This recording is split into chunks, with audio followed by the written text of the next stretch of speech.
Guys, what's up? Update sa buhay ko ngayon. Ngayon nga pala masipag ako. Ngayon naglilinis ako ng bahay. Ako lang mag-isa. Kaya guys, tularan nyo ako. Tomsa, tularan nyo ako maglinis mag-isa. Oh? Kaya ngayon, ngayong araw to, umpisan ko na ngayong taon na to. Kasi ngayong taon na to, ibig sabihin, taon ko na para maging masipag ngayong taon. Toms? Yan, di ko gumagawa eh. Tapos may hugasan pa. Oh, nako. Ako bahala dyan. Anak. Siyempre.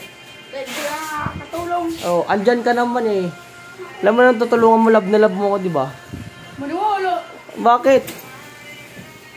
Si ano lang yung love ko eh. Yung baliw, no? Yung baliw dun, no? Wag ako, boy. Pero ba yung misis ko maganda? Ay, misis ko maganda. Tutupiin pala. Agoy, kadamo! Sabi niya kanina ilagay. Di ilagay ko, tutupiin pala. Tutupiin pala yan? Ang dami pala yan. Dapat sinabi kanina agad na tutupiin, no? Balik. Kaya nga. Balik-balik tuloy. Ay, nako. Sinabi, tupiin, ligpit mo, tupi. Ganun pala yun. Ligpit mo lang eh. Dapat pag nagsabi pala sa'yo, detail, no? Detalye. Dapat. Kasi pag sinabi ng detail, ibig sabihin, tupi na, ilalagay mo sa karton ng maayos. Sabi niya kanina, ilagay mo lang. Kaya nga ang gulo ng buhay. Di mo alam kung saan kalulugar eh.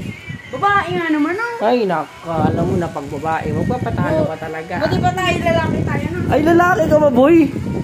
Ano, pakita ko sa itlog ko. Patingin daw. Patingin daw. Secret pa yun.